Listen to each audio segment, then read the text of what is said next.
हाय दोस्तों, welcome back. आज हम कवर करेंगे एमपीटीईटी एनवायरनमेंट के प्रीवियस ईयर क्वेश्चंस को।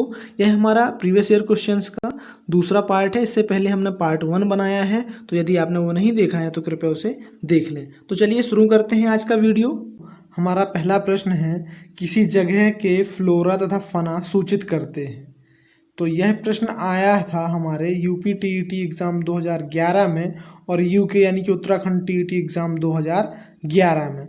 तो इसमें हमारे जो विकल्प हैं वो हैं पेड़ पौधों एवं जंतुओं को, मछलियों एवं पेड़ पौधों को, जंतुओं एवं मछलियों को, पक्षियों एवं पेड़ पौधों को। तो किसी जगह के फ्लोरा और फना क्या सूचित करते हैं? तो इसका उत्तर है पहला, पेड़ पौधों को और जंतुओं को, यानी कि एनिमल्स एवं प्लांट्स।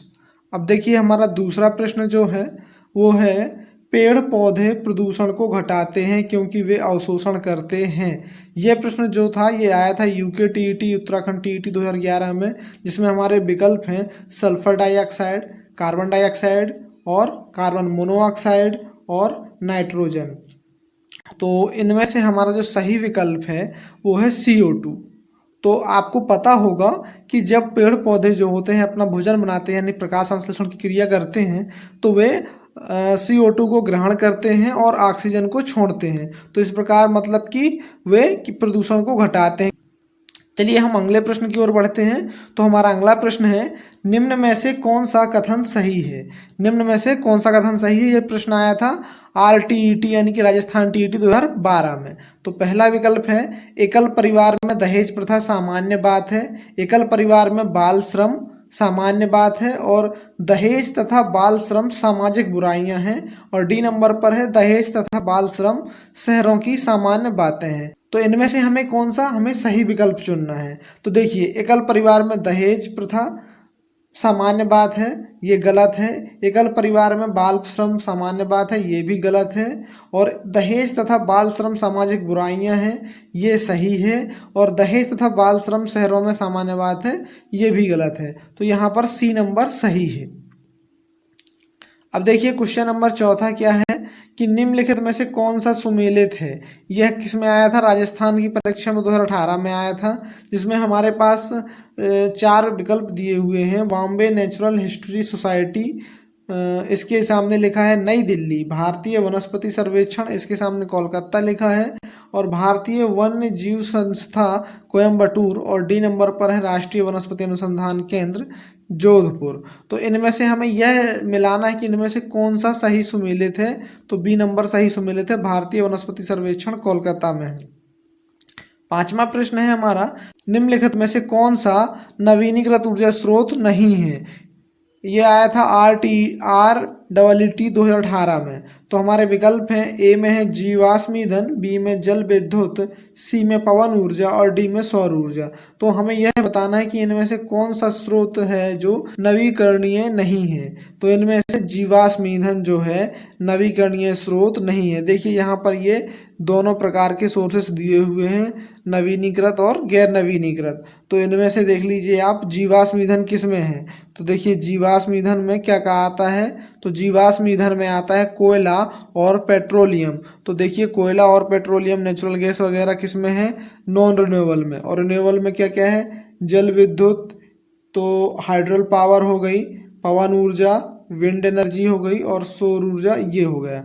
तो इस प्रकार इसमें से एक अलग बचता है, वो है जीवाश्म ईंधन। चलिए अब हम अगला प्रश्न देखते हैं, छठवां, कि भैंस की पीठ पर अक्सर बगुला पक्षी बैठा दिखाई देता है। ऐसा इसलिए होता है क्योंकि बगुला, पहला विकल्प है हमारा, भैंस की पीठ पर परजीवी कीट खाता है। और बी नंबर है, घास में पाए जाने वाले कीट खाता है। और सी नंबर है, भैंस की पीठ पर बैठकर गाना गाना पसंद करता है। और डी, उस उड़ने के बाद थोड़ा आराम करता है। यह प्रश्न हमारा आया था CTET यानी कि सेंट्रल टीटी एग्जाम 2011 में। तो देखिए चित्र में आप देख सकते हैं, भैंस के ऊपर ये बगुला बैठा हुआ है। तो इसका सही उत्तर है, भैंस की पीठ पर परजीवी कीट खाता है। तो जो ये बगुला होता है, ये भैंस के ऊपर जो यहाँ पर परजीवी होते हैं जीव, उनको खाने के लिए बैठता है। चलिए अगला प्रश्न है कि जब एक मछली को पहले से उबले लेकिन कमरे के तापमान पर ठंडे किए गए पानी से भरे एक्वेरियम यानी कि मछली घर में रखा जाता है तो वह मर जाती है।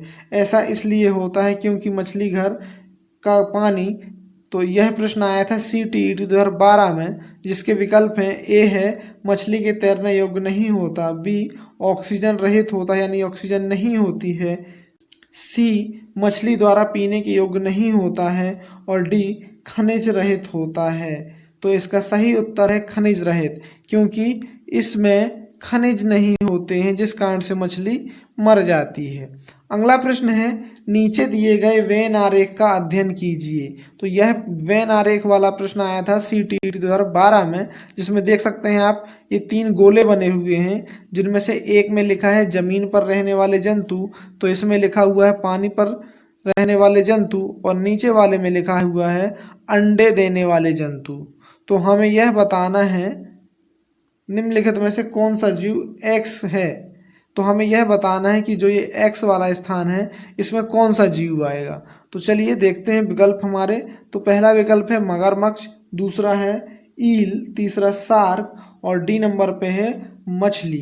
तो यहाँ पर मगरमच्छ सही उत्तर है। इसका कारण है मगरमच्छ जो है वो स्थल में भी रह सकता है, जल में भी रह सकता है, और मगरमच्छ अंडे देता है। तो मगरमच्छ जो होता है वो अंडे देता है, इसलिए क्या होता है यह X वाली जगह में आएगा, यानी कि यह तीनों में कॉमन है। यह ऐसा जीव है जिसमें ये तीनों प्रकार की विशेषताएं जो हैं पाई जाती हैं।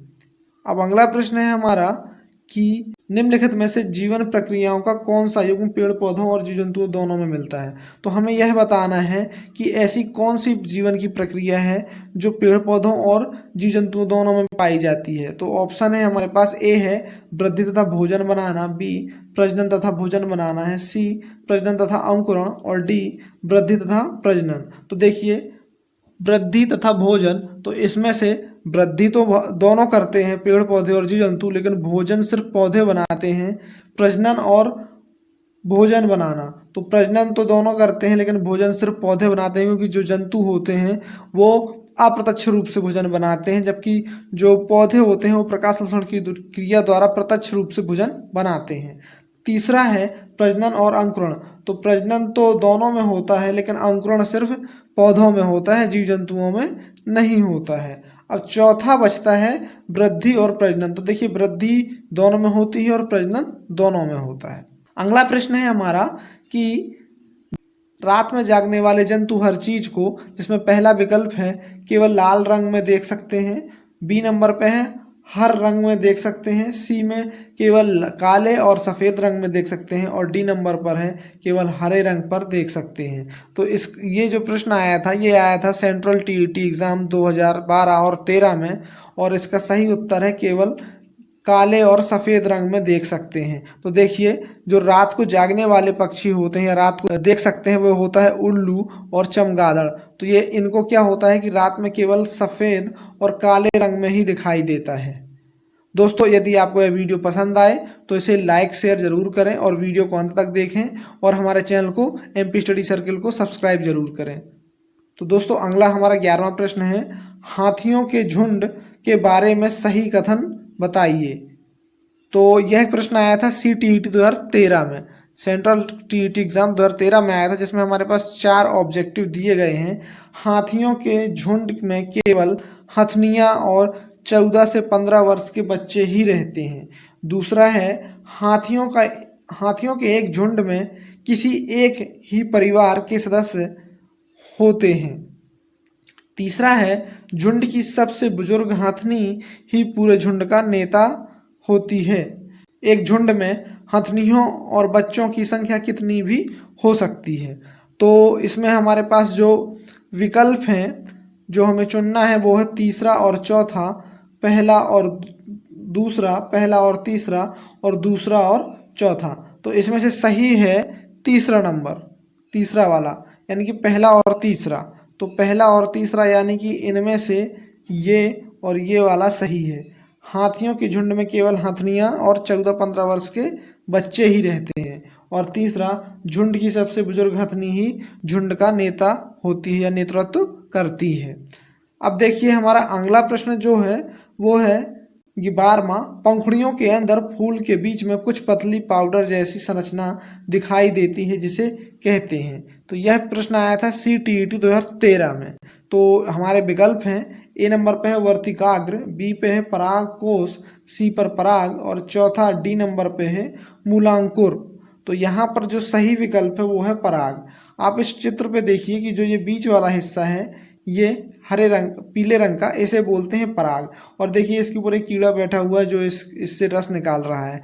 सेम दूसरे वाले जो चित्र है उसमें भी देख सकते हैं जो बीच वाला हिस्सा है इसे बोलते हैं पराग। चलिए अगले प्रश्न की ओर देखते हैं। तो ये है, नेपेंथिस एक ऐसा पौधा है जो मेढकों, कीड़ों, मकोड़ों और चूहों जैसे छोटे जीवों को अपने अंदर फांस कर रख लेता है। हमारे देश में वह पौधा पाया जाता है। तो देखिए यहाँ पर एक ऐसे पौधे की बात की गई है जो छोटे छोटे जीवों जैसे कि कीड़े मकोड़ों, मेढकों, चूहों आदि को अपने अंदर जो है रख सकता है, ऐसे जीवों को अपने अंदर फंसा लेता है। तो यह प्रश्न आया था CTET 2012 और 16 में। तो यह प्रश्न काफ़ी इंपॉर्टेंट है, 2 बार आया है और आपने इसे कई बार पढ़ा भी होगा। तो यह कहाँ पाया जाता है? तो देखिए हमारे पास 4 विकल्प हैं। ए नंबर पर असम, बी नंबर पर उड़ीसा और सी नंबर पर अरुणाचल प्रदेश और डी नंबर पर मेघालय। तो सही उत्तर है मेघालय। पूर्वोत्तर क्षेत्र में भारत के यह मेघालय राज्य है जहाँ पर ये पौधे पाए जाते हैं। तो देखिए इस चित्र में आप देखें कि जो ये वाला पौधा है इसमें ये ढक्कन नुमा संरचना है और ये डब्बे नुमा, और इस पर ये कीड़ा जो है नीचे फंसता जा रहा है। और वहीं दूसरे में देखेंगे तो देखिए ये मेढक जो है इस पौधे के अंदर इसके जाल में फंसा हुआ है। अगला 14वां प्रश्न है, सांपों के संदर्भ में सही कथन चुनिए। तो यह प्रश्न आया था सेंट्रल TET एग्जाम 2012 में, जिसमें हमारे पास जो है 4 तथ्य दिए गए हैं। तो पहला तथ्य है, हमारे देश में केवल 4 तरह के जहरीले सांप पाए जाते हैं। नाग कोबरा जहरीले सांप का एक प्रकार है। जहरीले सांप के 4 खोखले दांत होते हैं। जब सांप किसी व्यक्ति को काटता है तो जहर इन खोखले दांतों से उसके शरीर में चला जाता है। चौथा विकल्प है हमारे पास कि सांप के काटने की दवाई सांप के जहर से ही बनाई जाती है। अब इनमें से देखिए सही जो विकल्प है वो है तीसरे नंबर का, यानी कि तीसरे में क्या है, पहला, दूसरा और चौथा। तो देखिए जो चित्र में बना हुआ है ये है कोबरा, इंडियन कोबरा या नाग। तो कितने सही है, पहला, दूसरा और चौथा। तो यहाँ पर जो हमारे पास 4 तथ्य हैं इनमें से ये पहला, दूसरा और चौथा सही है, यानी कि हमारे देश में केवल 4 तरह के जहरीले सांप पाए जाते हैं। तो इंडिया में जितने प्रकार भी के सांप होते हैं उनमें से सिर्फ 4 तरह के ही जहर वाले सांप होते हैं। नाग या कोबरा जहरीले सांपों का ही एक प्रकार है, और जो कोबरा है वो एक जहरीला सांप है। चौथा है, सांप के काटने की दवा किससे बनाई जाती है? सांप के जहर से ही बनाई जाती है। अगला प्रश्न है हमारा 15वां, निम्नलिखित में से किस जनपद में चंद्रप्रभा वन्यजीव अभ्यारण्य है? चंद्रप्रभा वन्यजीव अभ्यारण्य स्थित है। यह आया था UP-TET एग्जाम 2013 में। तो हमारे पास विकल्प है, ए नंबर पे है लखीम खीरी, बी नंबर पर है चंदौली, सी नंबर पे लखनऊ और डी नंबर पे वाराणसी। और सही उत्तर है चंदौली। तो चंदौली कहाँ पर है? ये UP राज्य में है और यहाँ पर क्या है, चंद्रप्रभा वन्यजीव अभ्यारण्य स्थित है। अगला प्रश्न है हमारा 16वां, निम्नलिखित अंतर्राष्ट्रीय संस्थाओं में कौन सी संस्था वन्य जीव संरक्षण के प्रति समर्पित है? तो यह प्रश्न भी UP-TET 2013 में आया था, जिसमें हमारे पास 4 अंतर्राष्ट्रीय संस्थाएं दी गई हैं। पहली है UNFPA, दूसरी यानी बी नंबर पर UNDP और सी नंबर पर यूनेस्को और डी नंबर पर WHO। तो इसमें से सही विकल्प है बी नंबर UNDP यानी यूनाइटेड नेशन डेवलपमेंट प्रोग्राम। चलिए अब देखते हैं अगला प्रश्न हमारा 17वां, चमगादड़ स्तनधारी है क्योंकि वह यह प्रश्न आया था UP-TET 2013 में, जिसमें विकल्प हैं उड़ता है, रात्रिचर है, शाकाहारी है और बच्चे देता है। तो चमगादड़ स्तनधारी क्यों है? तो बहुत ही सरल इसमें ऑब्जेक्टिव दिए गए हैं। ये बच्चे देता है इसलिए इसे स्तनधारी कहते हैं। तो स्तनधारी में वो जीव आते हैं जो बच्चे को जन्म देते हैं। चलिए अगला प्रश्न हम देखते हैं, जीवों के व्यवहार का अध्ययन किया जाता है। ये भी प्रश्न UP-TET 2013 में आया था। तो इसमें 4 विकल्प हैं, इटियोलॉजी, बी नंबर पे नियोलॉजी, सी नंबर पे इथियोलॉजी और डी नंबर पर डेमोलॉजी। तो जीवों के व्यवहार के अध्ययन को क्या बोलते हैं? इथियोलॉजी बोलते हैं। चलिए अगला प्रश्न देखते हैं। निम्नलिखित में से किस राज्य में गोल्फ ऑफ मन्नार मैरीन राष्ट्रीय पार्क स्थित है? यह प्रश्न भी यूपीटी 2013 में आया था। विकल्प हैं ए नंबर पर गुजरात, बी नंबर पर तमिलनाडु, सी नंबर पर अंडमान और डी नंबर पर पश्चिम बंगाल। और सही उत्तर है तमिलनाडु, यानी कि गोल्फ ऑफ मन्नार मैरीन राष्ट्रीय पार्क कहाँ पर है? तमिलनाडु में है। अगला प्रश्न है 20वां, रेगिस्तानी ओक के बारे में सही कथन चुनिए। यह प्रश्न आया था CTET 2014 में। तो यह क्या है? इसमें 4 तथ्य दिए गए हैं। यह पेड़ ऑस्ट्रेलिया में पाया जाता है। यह एक विशेष प्रकार का पेड़ है जिसकी जड़ें टहनियों से लटकती रहती हैं, इस पेड़ की जड़ें जमीन के अंदर, जमीन में उस गहराई तक जाती हैं जहां तक कि पानी तक नहीं पहुंचता है। तो इसकी जड़ें ऐसी गहराई तक जाती हैं जहां तक पानी तक भी नहीं पहुंचता है। इस पेड़ के तनों में पानी जमा होता रहता है और स्थानीय लोग पहले पाइप का उपयोग करके इस पानी को पीते हैं। यहाँ पर हमारे पास 4 विकल्प दिए गए हैं। तो पहला विकल्प है पहला, दूसरा, चौथा, और दूसरा है पहला, तीसरा, चौथा, सी नंबर पर दूसरा, तीसरा और चौथा, और डी नंबर पर पहला, दूसरा और तीसरा, जिसमें सही विकल्प है बी नंबर वाला, पहला, तीसरा और चौथा।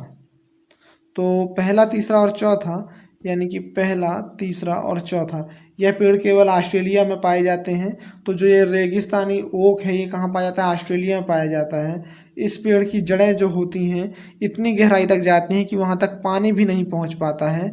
और चौथे नंबर का जो तथ्य है कि इस पेड़ के तने में पानी जमा होता रहता है और स्थानीय लोग पहले पाइप का उपयोग करके इस पानी को पीते थे।